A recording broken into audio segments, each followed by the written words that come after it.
This video is brought to you by Sailrite. If your throated sail cover accommodates a winch along the mast or anywhere else, you may notice that the sail cover chafes pretty badly where that winch rests, as you can see here in the video. We need to create an opening for the winch. We're going to show you how to do it in this video.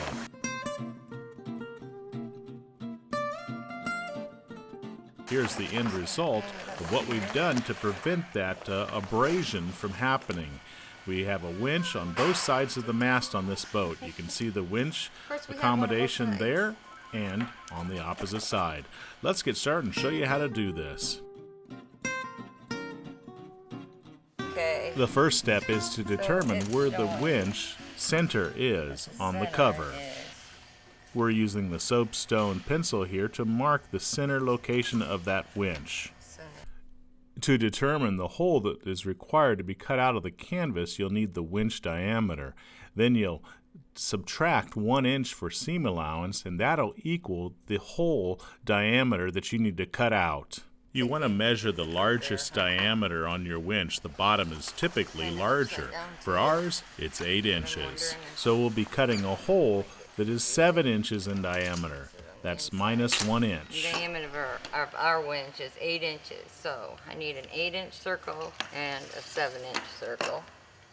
And I like to use this. You can use a compass, and also you could drill holes in a ruler. I like to use that quite a bit too. It's a good idea to write that all out on paper. That's what Deb was looking at. Now she's going to use an awl and punch the awl in the center location for that winch. She's going to use a yardstick. Now typically she inserts the awl through one of the holes in the yardstick, but she wanted to show that she's actually measuring over 4 inches from that yardstick to equal 8 inches. This will not be where we cut. This will actually be the sew line. We're marking on the inside of this cover. Now you can use a compass for this if it's big enough, or you can use a string, but this way works well, just having holes and rulers.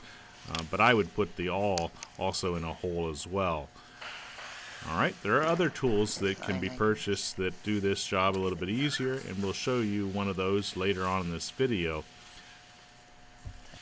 Get this partially marked. And this is the sew line. This is not the cut line. This is the sew line. We're going to make that clear. Okay.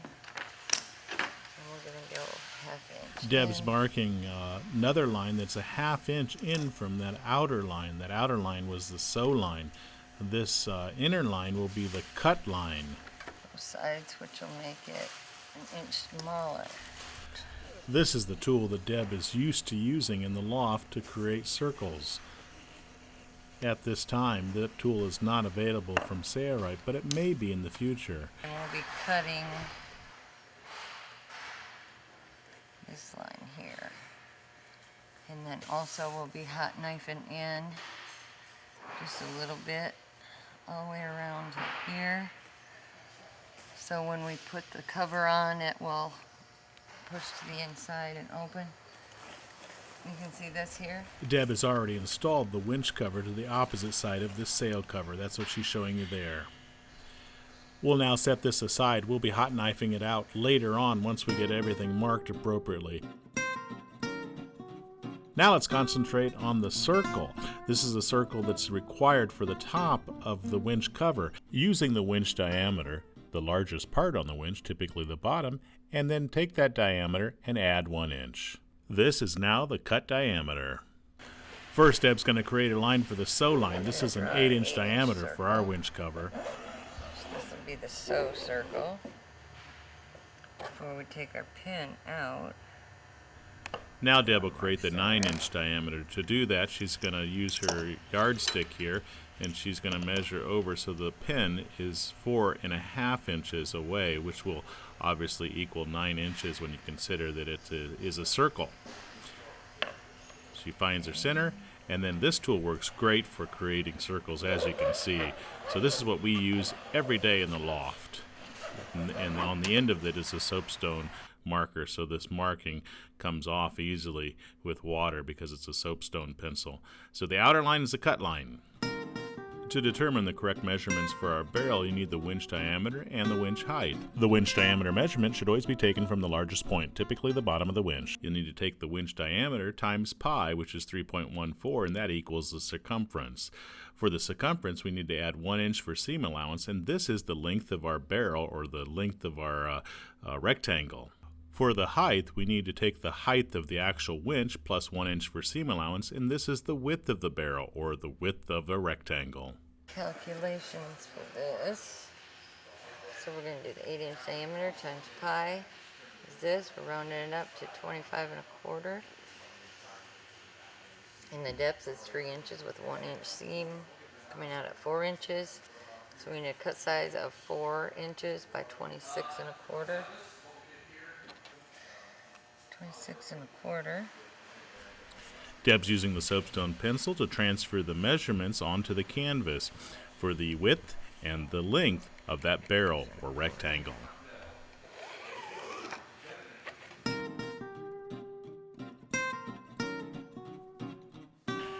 This is a sail cover, and we're cutting out the opening for the portal of the winch.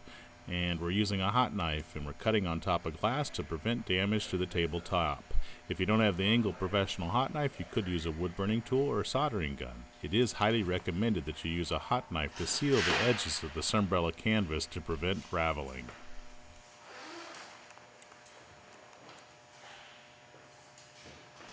To make the sewing job a little bit easier, we're going to cut some notches approximately 1 inch apart from each other. Just match in about 1/4 of an inch, staying inside of the line.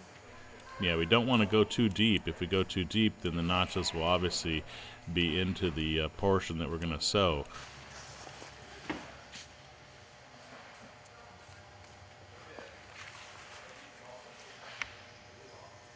And this is just the opposite. We have to cut on the outside, sew on the inside. Deb's not going to put any notches in this round cover, but you can do that. It makes the sewing a little bit easier. She feels pretty confident about doing it without the notches, so she'll skip that portion.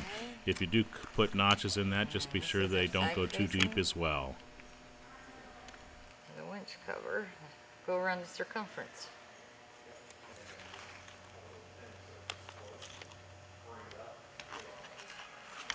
Okay, took out our old piece. Now we're going to sew this down here, inside out, put it out through here, have a cover.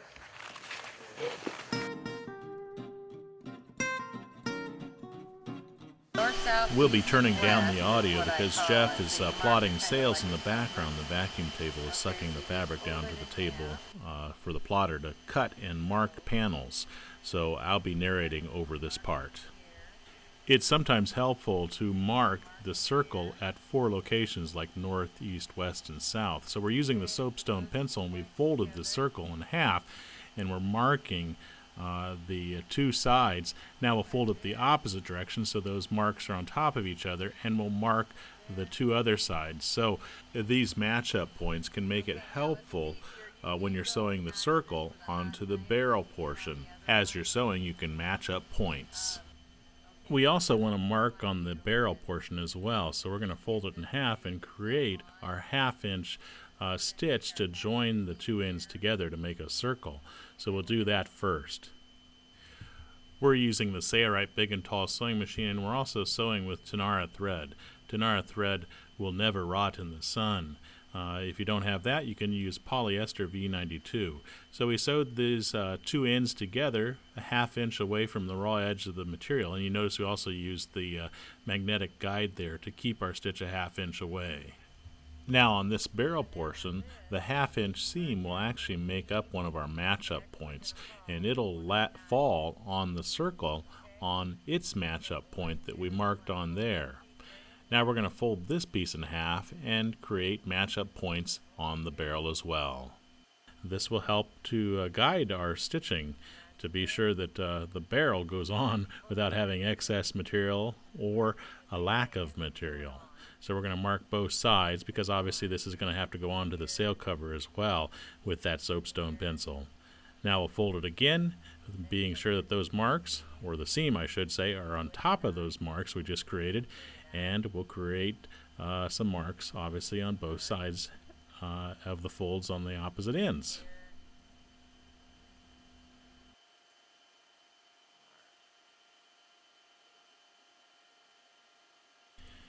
I've turned the audio way down in the background due to the plotter that has a vacuum table that sucks the fabric down so the plotter can cut panels and mark panels.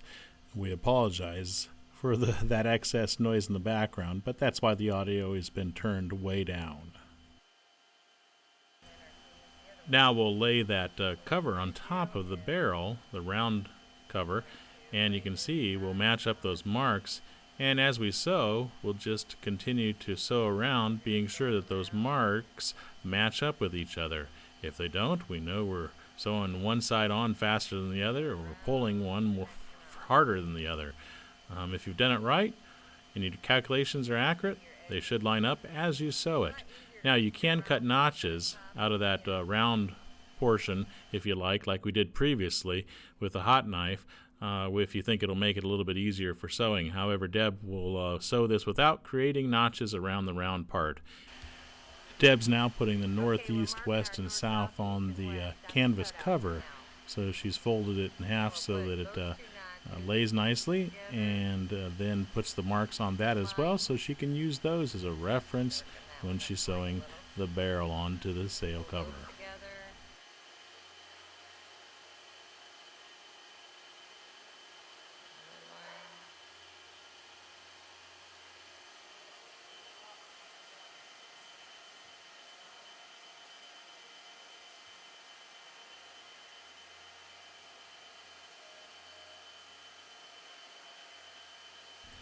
Try to match up the material along that seam line that you drew on the fabric, which is just a ½ inch inside the raw edge. If you pull on the outside raw edges with all those notches made in there, you're not going to come out right. Okay, now we're going to sew the barrel to the circle, and then the barrel to the sail cover, and then we'll be done.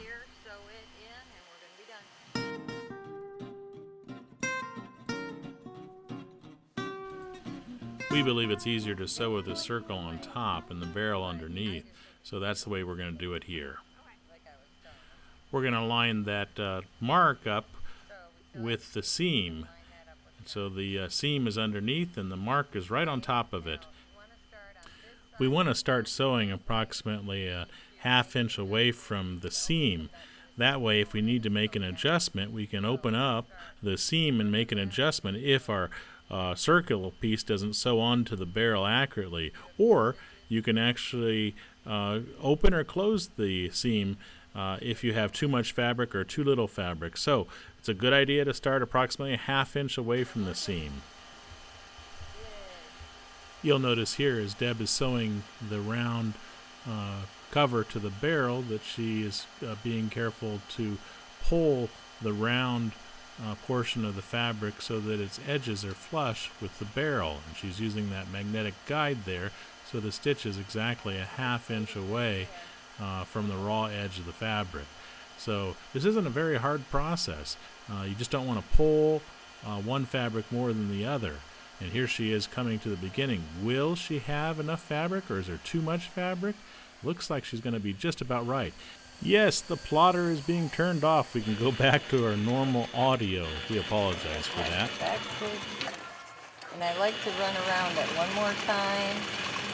Anything happens to the stitches, you got a second stitch there. It just makes it more stable. When Deb runs around it for a second time, you'll notice that she's on the outside of the first stitch. So keep it on the outside of the ½ inch perimeter. Okay, now we're going to turn it right side out.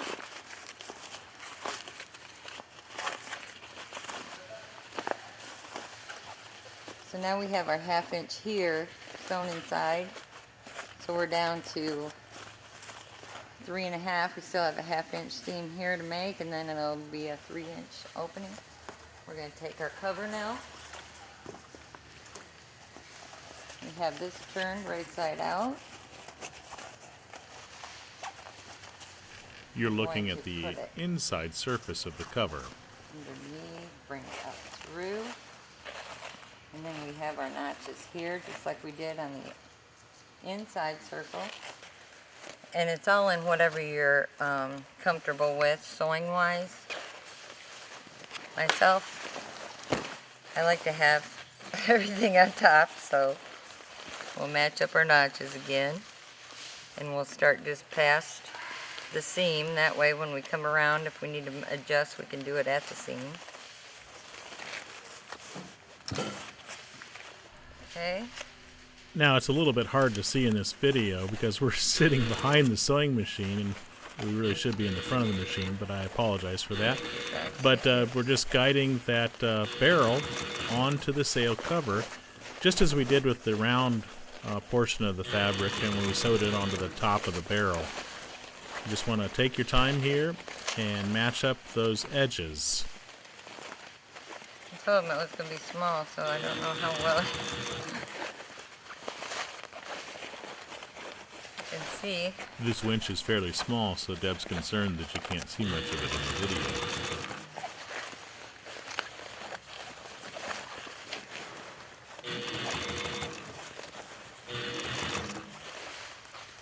And now you can see too where the notches are, and you don't want to take them in too far or you'll go in through where you're going to be sewing.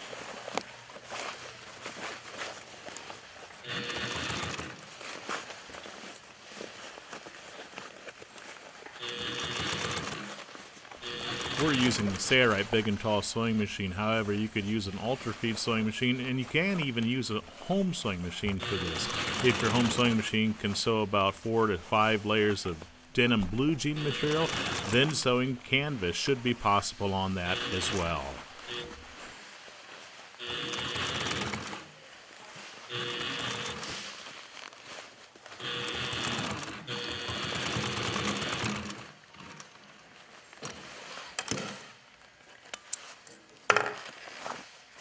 Okay.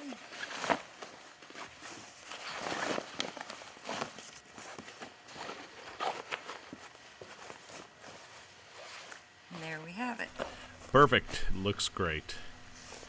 Deb installed one on the other side as well. She's going to show you that as well. I'm just going to hold it up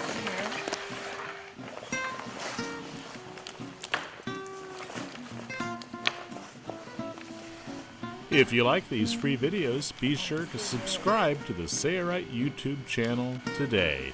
And also be sure to order all your supplies from Sailrite to keep these videos coming to you. Thanks, Deb. It's your loyal patronage to Sailrite that makes these free videos possible. Thanks for your support.